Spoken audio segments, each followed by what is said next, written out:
Hujambo na karibu kwa mara nyingine tena mtazamaji wa The World News katika kipindi hiki cha ulimwengu wa siasa.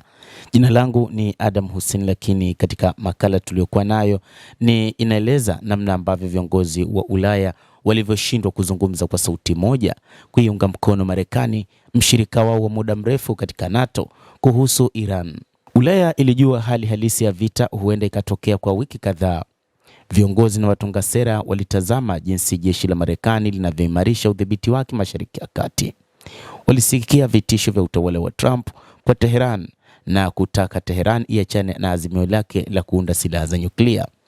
Ila tangu mashambulizi ya Marekani na Israeli yaanze dhidi ya Jamhuri ya Kiislamu ya Iran siku karibia 6 zilizopita, bara la Ulaya halijawahi kuwa na sauti moja kuhusu msimamo wao. Kila taifa la Ulaya linafikiria jinsi ya kuwalinda au kuwaondoa raia wake katika mataifa yanayoshuhudia vita.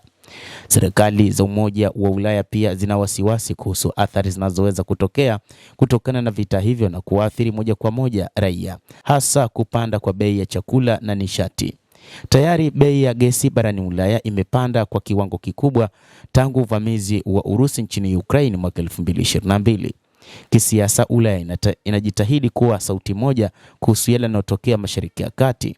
Ufaransa, Ujerumani na Uingereza zilifanikiwa kutoa tamko la pamoja mwishoni mwa juma lililopita na kuonya Iran kuwa wako tayari kuchukua hatua ya kulinda iwapo watashambuliwa. Uingereza mwanzoni ilikataa juu ya Marekani kutumia baadhi ya vituo vya kijeshi, lakini ikaja kukubaliana na mpango huu wa kutumia vituo viwili vya kijeshi kujilinda dhidi ya mashambulizi ya Iran, ingawa Rais Trump amekuwa akilaumu Uingereza kwa kutowasaidia katika vita hivyo. Ufaransa imeimarisha uwepo wake katika eneo la Mashariki ya Kati baada ya shambulio la Iran kugonga kambi ya kijeshi ya Ufaransa katika Falme za Kiarabu, huku Ujerumani ikisema wanajeshi wake wako tayari kulinda taifa hilo iwapo watashambuliwa. Nchi zote tatu ziliacha kuhoji uhalali wa hatua iliyochukuliwa na Marekani na Israel dhidi ya Iran chini ya sheria za kimataifa.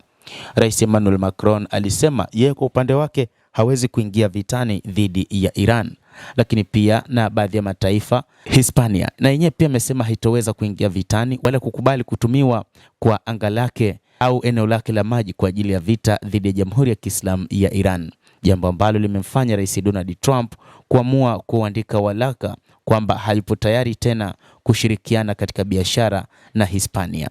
Viongozi wetu wa Ulaya hawataki kumtenga Donald Trump moja kwa moja. Wanatumia matukio ya Mashariki ya Kati ambayo hayatakuwa kisingizio cha kutoendelea kutaka suluhu za vita vinavyoendelea kati ya Ukraine na Urusi.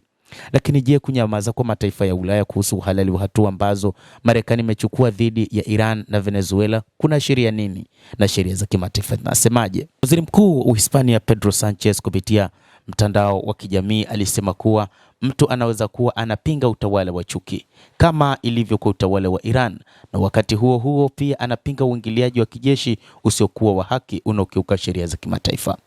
Ndege kadhaa za Marekani ziliondoka Uhispania siku ya Jumatatu baada ya Madrid kusema kuwa kambi zake haziwezi kutumika kwa mashambulizi dhidi ya Iran. Na wakati huo huo Umoja wa Ulaya umeonekana kutokuwa na umoja.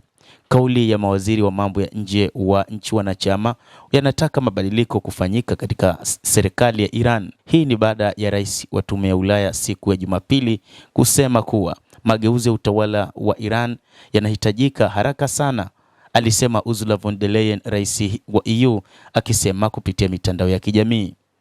Mwaka 2026 umegubikwa na vita Venezuela, Greenland na Iran, lakini pia umegubikwa na matatizo lukuki hasa katika nchi za Ulaya, ikiwemo kupanda kwa maisha, lakini pia kuwekewa ushuru mkubwa na Marekani.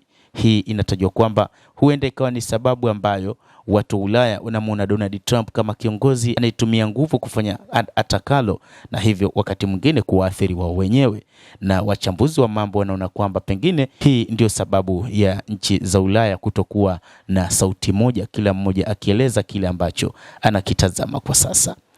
Endelea kutufuatilia mtazamaji, lakini nikusihi usisahau kulike, usisahau kucomment, kadhalika kusubscribe channel yetu hii upate habari hizi kwa mapana kupitia The World News. Jina langu ni Adam Hussein. Endelea kuwa nasi wakati wote.